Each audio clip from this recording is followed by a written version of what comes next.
Praise God. Praise God. God is good all the time and all the time. God is good. Praise God, praise God. Isang mapagpalang araw po sa bawat isa. Sa pagkakataong ito, tayo po ay dudulog, lalapit sa ating Diyos na buhay ng may pananampalataya na kung saan may dalawa o tatlo na nagkatipon sa kanyang ngalan, naroon siya sa kanilang kalagitnaan. Sa araw na ito, tayo po ay dudulog sa Panginoon sa ngalan ng bayan ng Pontevedra sa probinsya ng Capiz. Sa ating hihilingin na maitatag ang altar ng ating manunubos sa bayan ng Pontevedra. May mudag sa atong mga kaigsunan diha sa Visayas ug sa Mindanao. Bisan pa katong atong mga kaigsunan nga anaa sa Luzon ug sa laing nasod. Dalaygon ang Ginoo sa walay katapusan. Ang atin pong pagsambay mula sa Aklat ng Mga Awit, ika-80 kabanata, ang talata po ay 12. Bakit mo sinira? Sinira ang pader, kung kaya napasok nitong dumaraan. Pumipitas tuloy, pinipitas tuloy, yaong bunga nitong tanim na natural. Bakit mo sinira? Sinira ang pader, kung kaya napasok nitong dumaraan. Bakit mo sinira? Sinira ang pader, kung kaya napasok nitong dumaraan. Pinipitas tuloy yaong bunga nitong tanim na natural. Pinipitas tuloy yaong bunga nitong tanim na natural.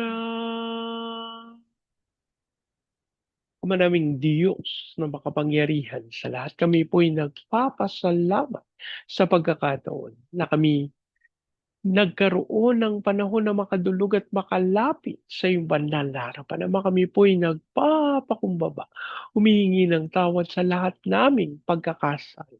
Ang aming panalangin ng banal na dugo ng aming manunupos ang siyang luminis at pumawi sa lahat naming karumihan. Habang amin din pong idinudulog sa iyo ang bayan ng Pontevedra sa probinsya ng Capiz. Ang aming panalangin, ang lahat ng altar at lahat ng kasunduan na ginawa sa bayan ng Pontevedra nang hindi ayon sa pangalan ng aming manunubos ay mapawalang sa pangalan ni Jesus. At ang aming hiling sa pangunguna ng iyong Santong Espiritu, maitatag ang altar ng aming Panginoong Yeso Kristo sa bayan ng Pontevedra. Maraming salamat po. Ang aming pag-asa, tinugon nyo at tinanggap namin ang aming panalangin sa pangalan ng aming Panginoong Yesus. Amen. Amen. Amen. Amen. Amen. Amen. Amen. Amen. Praise God. Praise God. Ang atin pong pagbubulay ay mula sa Aklat ng Genesis, ika-37 kabanata. Ang talata po ay 5 hanggang 8. Minsan nanaginip si Jose at lalong namuhi ang mga kapatid niya nang ito'y ikwento niya sa kanila. Sabi ni Jose, napanaginipan ko na tayo ay nasa bukid at nagbibigkis ng trigo. Tumayo ang aking binigkis at yumukod sa paligid nito ang inyong mga binigkis. Ano? Ang ibig mo bang sabihin ay maghahari ka sa amin? Tanong nila at lalo silang naggalit kay Jose. Ang Diyos po ang magpala ng kanyang buhay at makapangyarihang salita. Sa bahagi pong ito ng banal na kasulatan ay ating matatagpuan ang panaginip ni Jose. Ano po? Meron pong isang teatro na ang title ay Joseph the Dreamer. Ano po? Si Jose na mapanaginipin. Dahil po, yung mga panaginip ni Jose ay galing sa Panginoon. At sa bahaging ito ng banal na kasulatan, tinukoy na yung, yung pamilya ni Jose ay lalong namuhi sa kanya. Alam niyo po, isang katotohanan na di bali ng talikuran ka ng mundo, basta ang iyong pamilya, ang kasama mo, aba, wala kang tataglayin na pagkatakot, wala kang tataglayin na pangamba, wala kang tataglayin na pag-aalala. Pero, ibang klase po itong naranasan ni Jose sapagkat yung mismong kanyang mga kapamilya ang namuhi sa kanya. Alam niyo po, isang katotohanan na ang pagkamuhi ay hindi galing sa Panginoon. Mga kapatid, dapat maliwanag sa atin ito. Dapat meron tayong ganap na kaunawaan patungkol dun sa mga karakter, patungkol dun sa mga karanasan, kaisipan, no? Maging sa mga pananalita na tumutukoy sa ating pagtitiwala at paglilingkod sa Panginoon. Na kapag ang isang kaisipan, ang isang ugali na ating tinataglay ay hindi umaayon sa katotohanan ng ating Diyos na pinaglilingkuran.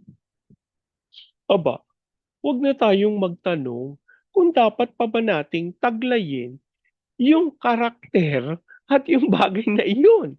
Ano po? Ano po ang pagkamuhi sa kapwa? Kung ito po ay galing sa Panginoon, baka nakakaligtaan natin ang sinabi ng Panginoong Yesus na ibigin ang inyong mga kaaway. Alam niyo po, ito yung isa sa napagtuunan ng pansin nung isang pinapanood ko na video na ang sabi niya, hindi daw totoo na yung isang relihiyon ay relihiyon ng kapayapaan. Kasi sabi niya, kung yung relihiyon na sinasabi nila ay relihiyon ng kapayapaan, bakit puro kaguluhan ang dinadala dun sa mga bansa na pinuntahan nila? Tapos inisa-isa yung mga bansa. Itong bansang ito, dating isang Buddhist country, hanggang naging yung relihiyon na ngayon na dinadala nila. Samantalang yung isang bansa naman, dati itong Hindu, no?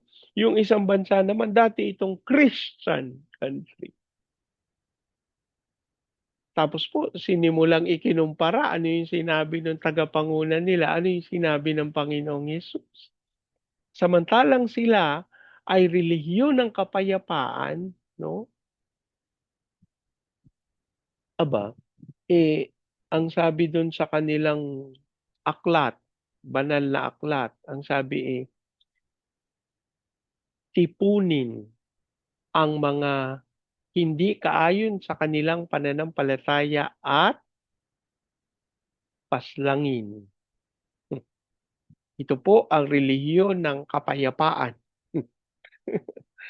Hindi ko po mawalang galang na po sa ating mga kapatid na nasa ganitong klase ng relihiyon. Pero hindi po ako nagnanais na makipag-diskusyon sa inyo. Ang katotohanan lang po ang aking sinasambit. Kasi ang sinasabi ko, ang Panginoong Hesus, ang Diyos na aming pinagkakatiwalaan, sinasamba at inaalaya ng pagpupuri, pasasalamat ay nangusap, ibigin ang inyong mga kaaway.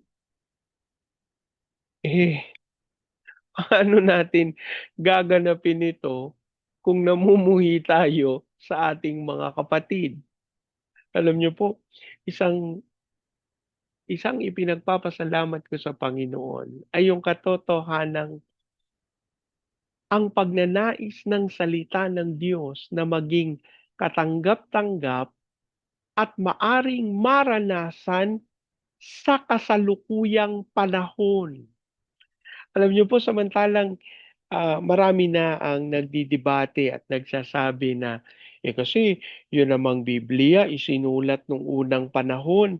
Napakatagal na nung isinulat ang Biblia, no, na may mga kautusan, may mga ginawa sa Biblia na hindi nakatanggap-tanggap at hindi na maaring iparanas o gawin sa ating kapanahunan.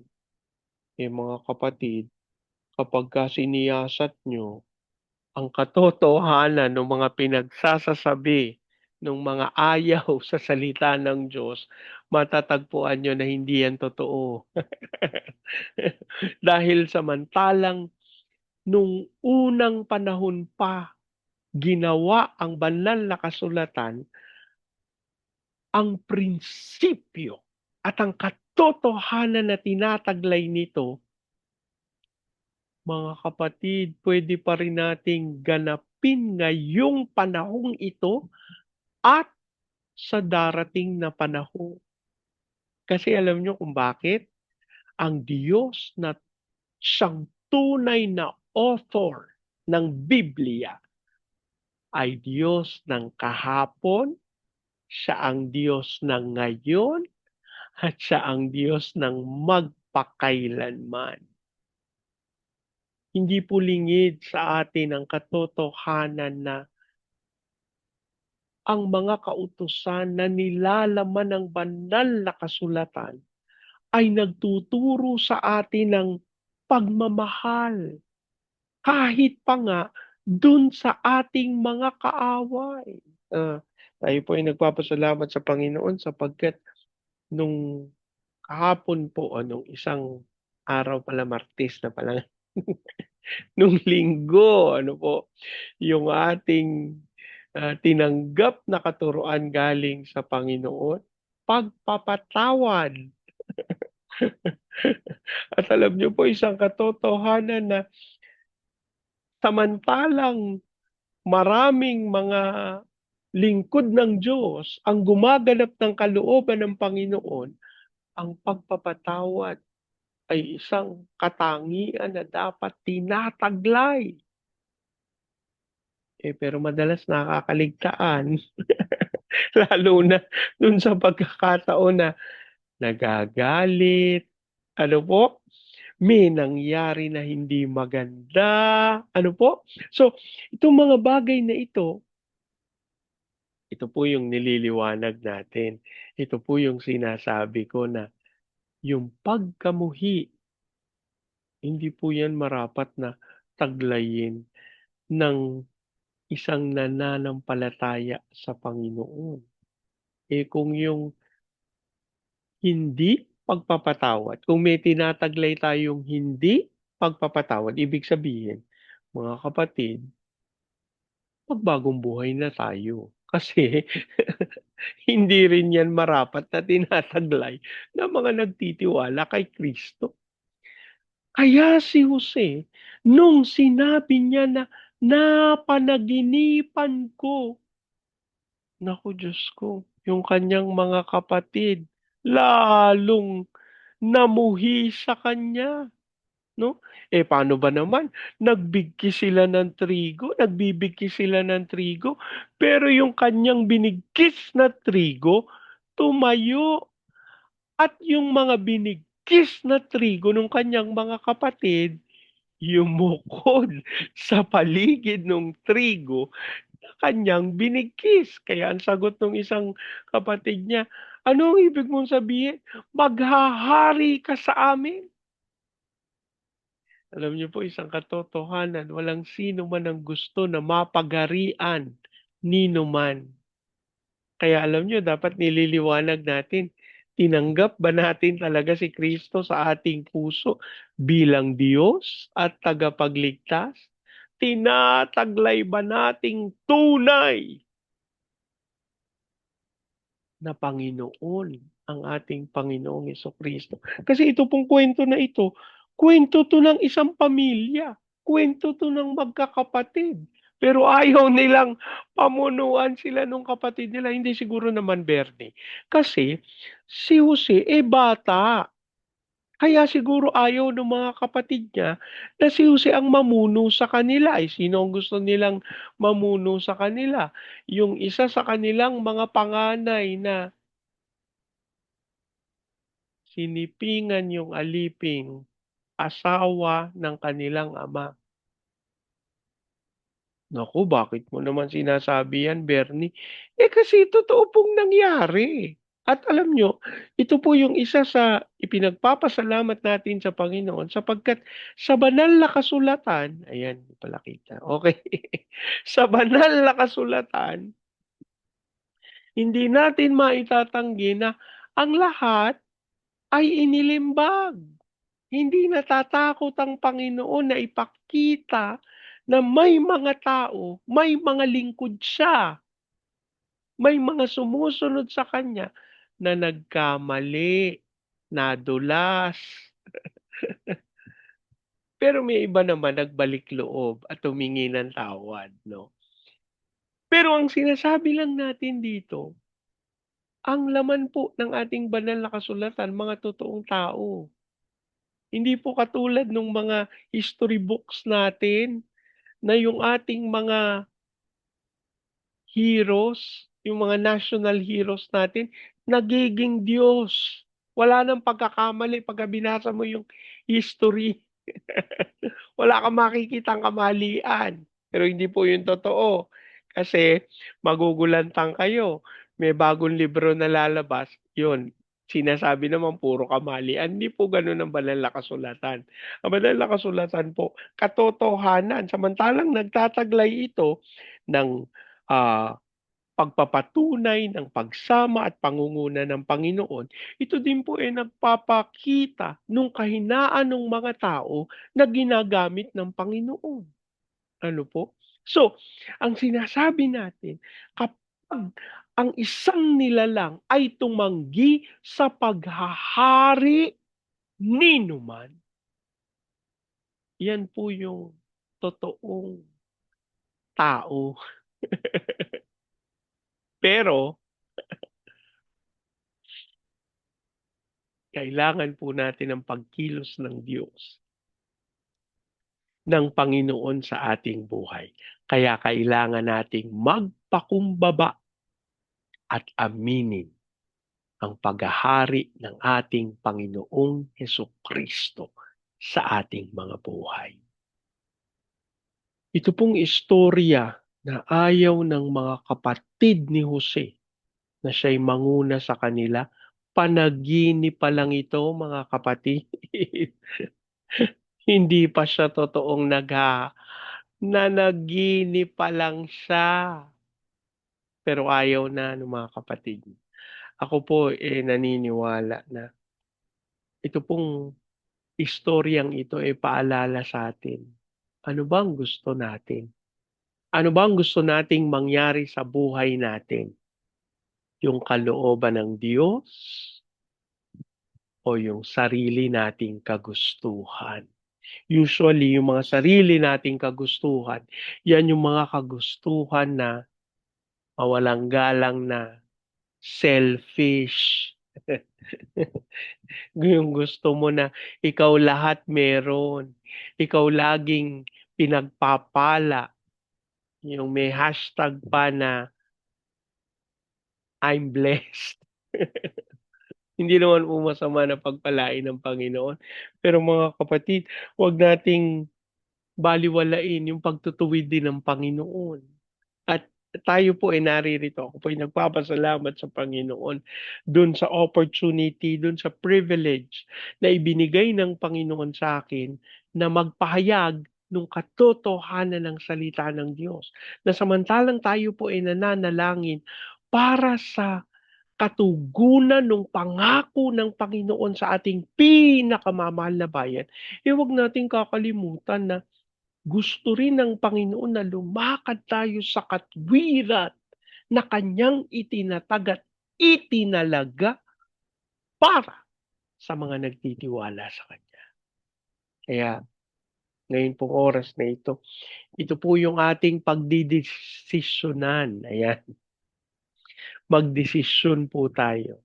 Gusto ba natin na lumakad sa landas na itinalaga ng Panginoon o gusto nating manatili dun sa sarili nating pagnanais na hindi ayon sa kanyang kalooban? Manalangin po tayo. Ama naming Diyos na makapangyarihan sa lahat, kami po'y nagpapasalamat sapagkat ang inyong salita ay patuloy na nagkakaloob sa amin ng kaliwanagan. Kami po'y nagpapasalamat sapagkat sa pamagitan ng buhay ng iyong lingkod na si Jose, ginawa mong maliwanag sa amin, Panginoon, yung pagnanais mo na tunay na pagharian kami.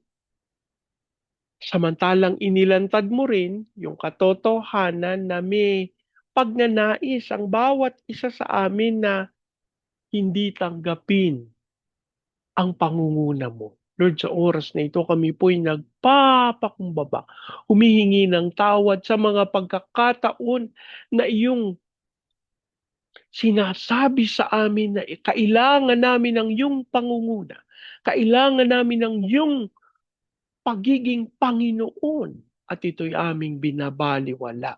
Lord, patawarin mo kami dun sa mga pagkakataon na tinanggihan namin ang iyong pagiging Diyos sa aming mga buhay. At sa oras na ito, nais po naming angkinin na minsan pa, tinatanggap ka namin sa aming mga puso bilang Diyos at tagapagligtas. Ikaw po ang maghari, ikaw po ang manguna, at hindi na yung aming mga sariling kagustuhan. Dalangin namin namang Diyos na kami ay patuloy mong liwanagan sa iyong katotohanan, sa iyong prinsipyo, at sa iyong kabanalan. Sa ganitong paraan ang gaganapin namin at lalakaran ang iyong dakilang kalooban. Amin din pong idinudulog sa iyo, Panginoon, ng bayan ng Pontevedra, sa bayan, sa probinsya ng Capiz, ang aming panalangin, ang katawan ng aming Panginoong Jesucristo sa bayan ng Pontevedra ay magkaroon ng unawaan, magpatawaran, dumaloy ang pag-ibig at ang pagkakaisa na nagmumula sa iyo, siyang maging dahilan ng pag-uugat, ng pagtatatag ng altar ng aming Panginoong Hesukristo sa kapangyarihan ng Santong Espiritu. At ang aming hiling dumaloy ang apoy ng revival. Ikaw po ang kumilos ng may kapangyarihan, lalo na dun sa mga nangangailangan ng himala ng kagalingan, dun sa mga nangangailangan ng himala ng kaligtasan, at dun sa mga nangangailangan ng tunay na pagsama at pangunguna. At ang aming panalangin, dumaloy ang kapangyarihan mo sa Baguio City, Cagayan de Oro, Legazpi, Lipa, Manila, Pampanga, Pateros. Kilusan mo po ang mga bayang ito ng may kapangyarihan. Dasal namin ang kaunlaran na nagmumula sa iyo, Ama, maging dahilan kung bakit dadaloy ito sa buong Luzon, Visayas at Mindanao. Yan mong maganap namin yung tawag mo sa amin to be the launching pad of the gospel, to be a missionary, sending country, and to be the America of Asia in the height of its glory. Dasal din po namin ang pagkilos mo ng may kapangyarihan sa mga bayan, amang Diyos, sa aming mga tagapanguna, sa aming pinakamamahal na bayan, sa aming President Marcos, Vice President Duterte, sa Senado, Kongreso, Judiciary, Military, Police, Local Government. We declare the fear of the Lord na siyang maghari sa aming mga tagapanguna. At ang aming panalangin, Panginoon, ng lahat ng kasinungalingan, ng gawa ng kaaway, ilantad mo po sa kaliwanagan. At ang aming panalangin tunay, maghari ang pagkatakot sa iyo at ang katotohanan sa aming bayan. Lord, ang amin din panalangin para sa mga training agencies. Ikaw po ang tumulong manguna at makipagkaisa na maganap nila ang iyong dakilang kalooban. Katulad po ng Main Lifeline, Asian Center for Missions, Elijah House, Philippines, Church Renewal, Asia Pacific International Institute Studies. Lord, ikaw pong magkaloob ng lahat ng pangangailangan upang maganap ang iyong dakilang kalooban. As we also pray, Panginoon, sa aming mga OFWs na tinawag mo bilang overseas Filipino witnesses. Ayan mong sila'y sumaksi sa mga bansang iyong pinagdalhan sa kanila. As we also pray, Panginoon, sa aming mga misyonero sa iba't ibang panig ng daigdig. Ikaw po ang patuloy na magkaloob ng puso na kanilang matupad ang iyong dakilang kalooban. As we also pray, Panginoon, sa mga bansa ng Vietnam, Cambodia, Myanmar, Laos, Thailand, Malaysia, Singapore, Indonesia, Brunei. Lord, panalangin namin ang pagsama ng iyong Santong Espiritu.